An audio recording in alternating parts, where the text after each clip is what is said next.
Buen día. Vamos a empezar el curso de Economía, Finanzas y Comercio Exterior con la introducción al módulo 1.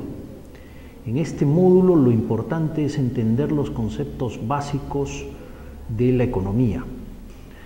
Vamos a analizar el comportamiento del PBI. El PBI es la variable más relevante a la hora de hacer análisis económico.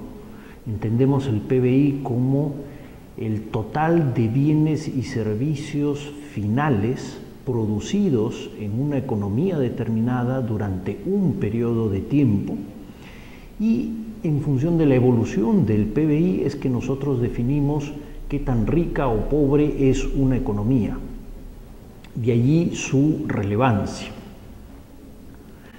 Para entender bien los conceptos relacionados al PBI hay que saber distinguir el corto del largo plazo. En esta diapositiva podemos ver la evolución del PBI en el tiempo, que está dado por la línea azul. En esta línea azul nosotros tenemos fluctuaciones respecto a una tendencia de largo plazo. La tendencia de largo plazo es lo más relevante para ver si es que un país está creciendo o no. En el corto plazo, como podemos ver, hay fluctuaciones. Estas fluctuaciones, estos desvíos respecto a la tendencia, se conocen como ciclos económicos. Los ciclos económicos tienen 4 partes. Tenemos una etapa de auge, un boom económico en el cual el PBI crece por encima de su tendencia de largo plazo. Luego hay una recesión. Esta recesión puede ser producida por factores exógenos, puede ser producida por problemas inherentes al boom o por temas de política económica mal implementados. Esta recesión esta desaceleración, recesión llega a un nivel de valle en el cual estamos en depresión. Luego viene una fase de recuperación y finalmente volvemos a entrar de nuevo al ciclo económico. Lo importante de las políticas económicas es maximizar la tasa de crecimiento de largo plazo, esta tendencia secular, y disminuir la volatilidad de los ciclos económicos. Vamos a ver en los próximos módulos la importancia de política fiscal, política monetaria y política externa para lograr estos objetivos. En nuestro país, los últimos 60 años, hemos tenido 3 grandes fases. Una fase de crecimiento relativamente bajo, crecimiento de largo plazo relativamente bajo, con algo de volatilidad que va desde los años 50 hasta finales de los 60, principios de los 70. Luego tenemos una segunda fase de crecimiento con tendencia negativa y una última fase con crecimiento positivo, con tasas de crecimiento bastante más altas desde inicios de los 90 a la actualidad. Una primera parte con mucha volatilidad, con ciclos económicos muy pronunciados, y una segunda parte con una disminución de los ciclos económicos. Eso ha sido lo que hemos visto en el país en los últimos 60 años. Vamos a entender ahora cómo es que se da este proceso productivo. Existen 2 unidades fundamentales: las empresas, que son las unidades que producen los bienes, y las familias, que son las unidades que consumen y que son propietarias de los factores productivos necesarios para la producción de bienes y servicios. Las unidades familiares son unidades excedentarias de ahorro, de capital, y las empresas son unidades deficitarias porque necesitan capital, necesitan ahorro para el proceso de inversión. En una primera fase, analizando los ciclos, o mejor dicho, analizando los flujos reales, vemos que las empresas realizan la actividad productiva y ofrecen a las familias bienes y servicios. Eso está en la parte superior del intercambio, donde vemos dado por Y este flujo de bienes.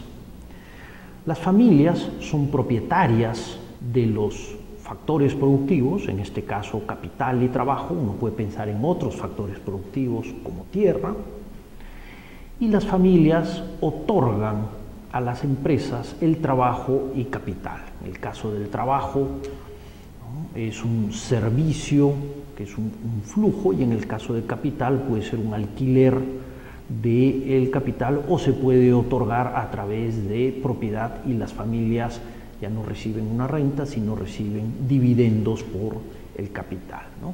Pero estos son los flujos reales, el total de bienes y servicios producidos que van de empresas a familias y los factores productivos que van a familias de empresas.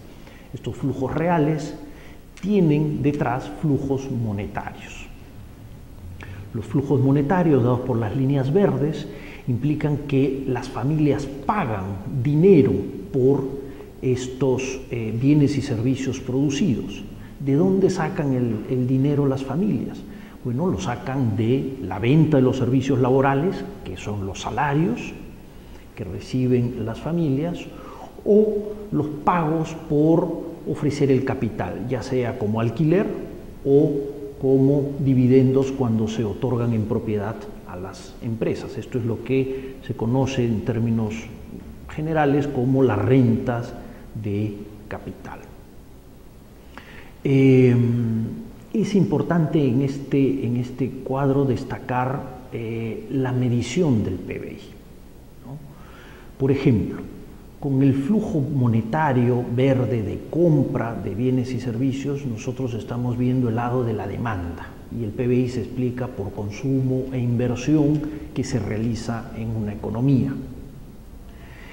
Por el flujo real de bienes y servicios producidos, parte superior del cuadro, este Y que va de empresas a familias, nosotros vemos el PBI por sectores, ¿no? La producción agrícola, la producción minera, la producción manufacturera, la producción de comercio, servicios, entre otros sectores. En la parte de abajo tenemos flujo real, que son los factores productivos que van, y los flujos monetarios, que son el pago de estos factores productivos. Es importante notar aquí que la tercera medición convencional de PBI es a través de los ingresos que generan a las familias, ¿no? Es decir, el total de los pagos por salarios y el total de los pagos por factores productivos. El cuarto flujo, el flujo real, no se contabiliza en el PBI, pero sí es fundamental a la hora de analizar analíticamente qué es lo que va a ocurrir con el crecimiento a largo plazo. El crecimiento se explica por la contribución de capital, de trabajo y de productividad que ocurre en una economía. Ahora, si bien es cierto, estas es las dos unidades básicas para entender el PBI, hay otros sectores que son fundamentales, el sector externo y el sector gobierno. Vamos a empezar a introducir el sector gubernamental. En el caso del sector gobierno, la esencia de un Estado y la necesidad de que este Estado se rija por un gobierno que tome decisiones depende de la necesidad de tener bienes públicos fundamentales en una sociedad. Bienes públicos que se entiende como defensa, seguridad, además de intervenir en evitar lo que se llaman los problemas de acción colectiva que surgen en cualquier sociedad, ¿no?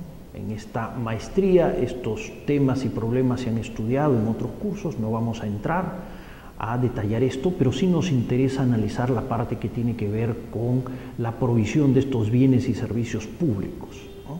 Entonces el Estado ofrece estos bienes y servicios públicos finales a las familias, temas de seguridad o temas que tienen alta externalidad como educación, salud, infraestructura básica, y son bienes que ofrece el Estado a las familias, el gobierno a las familias.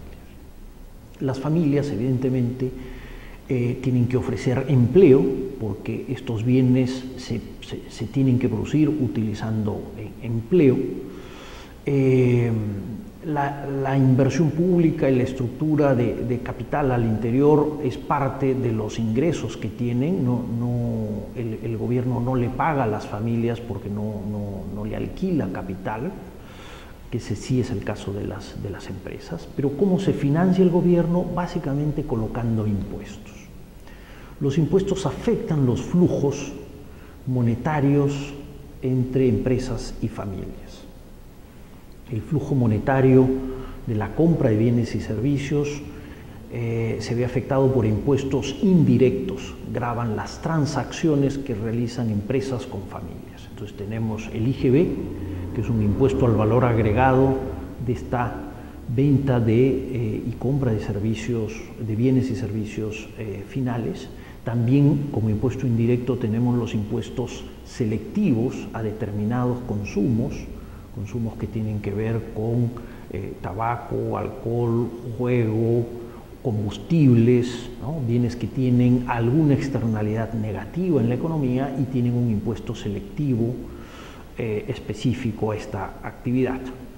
Y luego tenemos los impuestos directos, que son los que gravan las remuneraciones de las familias, que son los que gravan las rentas de capital que reciben las familias por los pagos de las empresas. Por eso es importante, como lo verán en el módulo 1, descontar todos los impuestos para llegar desde el PBI hasta los ingresos nacionales. Otro sector importante es el sector externo. El sector externo interactúa con la economía, tanto con empresas como con familias, a través de distintos flujos. En esta primera diapositiva estamos mostrando que las familias pueden ofrecer factores productivos, capital y empleo al sector externo. Entonces acá tenemos los flujos migratorios, el ahorro que hacen las familias en el resto del mundo. El resto del mundo también le ofrece bienes y servicios finales a las familias, son las importaciones que reciben las familias de bienes y servicios producidos afuera. Y el sector externo también puede incorporar actividad productiva en una economía a través de capital o empleo, ¿no? Empresas subsidiarias de empresas extranjeras que se sitúan en el país y producen en el país.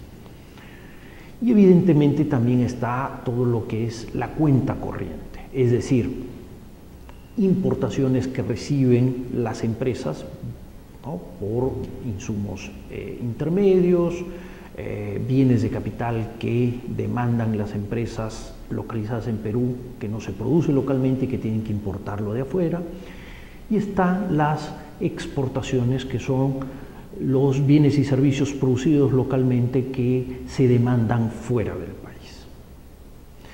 En el módulo 2 nosotros vamos a analizar la política fiscal, es decir, cómo el gobierno utiliza sus impuestos para financiar sus gastos y cómo estas políticas pueden afectar el crecimiento a largo plazo de un país. En el módulo 4 vamos a analizar toda la política exterior del país, es decir, los instrumentos que tiene el gobierno, como los aranceles, por ejemplo, los tratados de libre comercio, para que las relaciones con el exterior potencien el crecimiento de la economía peruana. En el módulo 3 vamos a analizar la política monetaria, y la política monetaria tiene dos aspectos importantes. El primero es el nivel de precios. ¿Cuáles son estos precios que afectan las transacciones? Si hay o no inflación, ¿no? Y la política monetaria es fundamental para estabilizar los precios y para evitar inflación. Pero además de determinar o anclar los precios en una economía, la política monetaria es importante y actúa a través del sistema financiero. Para entender un poco mejor esto, vamos a presentar ahora la estructura de balance tanto de empresas como de familias. De una manera muy simple podemos ver estas hojas de balance de las empresas en el lado izquierdo y las familias en el lado derecho. Las empresas, como dijimos al inicio, tienen necesidades de liquidez de capital. Ellos tienen un capital que es otorgado por las familias a través de títulos de propiedad, de acciones en las empresas, o alquilan este capital y toman deuda de corto y de largo plazo. Con esta estructura de pasivos y de patrimonio, las empresas tienen activos de corto plazo, que son los activos corrientes, y activos de largo plazo, que son los activos no corrientes. ¿Qué hacen con estos activos? Bueno, realizan todo este proceso productivo que hemos comentado al inicio, ¿no? Esta producción de bienes y servicios que va a consumo de familias. ¿Cómo obtienen las empresas estas deudas de corto y de largo plazo? Las unidades originarias son las familias. Las familias, en su estructura de balance, vamos a presentar una estructura muy simple, tienen un patrimonio que está representado por unidad del capital en las empresas. El equilibrio lo logramos cuando tenemos préstamos de corto plazo igual a las deudas de corto plazo, y lo mismo para las estructuras de largo plazo. Pero imagínense ustedes el gran problema que existe, porque las familias, los hogares, son muchísimas unidades que tienen niveles de ahorro relativamente pequeños. Las empresas son unidades bastante más concentradas, son menores unidades que demandan sumas bastante más grandes, ¿no? Y ese es el rol del intermediario financiero. El intermediario financiero tiene un rol fundamental para transformar activos. Estos pequeños ahorros de las unidades familiares los concentran en montos significativamente mayores, que son los créditos que otorgan. Transforman los activos también en su madurez, porque las familias requieren una estructura de activos bastante líquidas por sus necesidades de ahorro y de consumo, mientras que las empresas requieren préstamos de más largo plazo, con estructuras bastante más rígidas, menos flexibles que los depósitos que pueden tener las familias. Entonces hay un rol fundamental del intermediario financiero en cambiar la madurez de estos activos. Y finalmente la información, porque se requiere información para saber a qué empresas colocarle los créditos, cuáles son las garantías que hay que exigir, cuáles son los lineamientos de política corporativa que un banco debe monitorear. Las familias, como unidades con poca información financiera, no pueden realizar este análisis complejo. De ahí que un depósito es un activo muy líquido, con denominaciones relativamente pequeñas y que no incorpora mayor información, mientras que un crédito es un activo bastante más grande en volumen, en tamaño, con una madurez y una rigidez bastante más grande que la de los depósitos, y sobre todo incorporando mucha información de la naturaleza del negocio y de los riesgos de las empresas.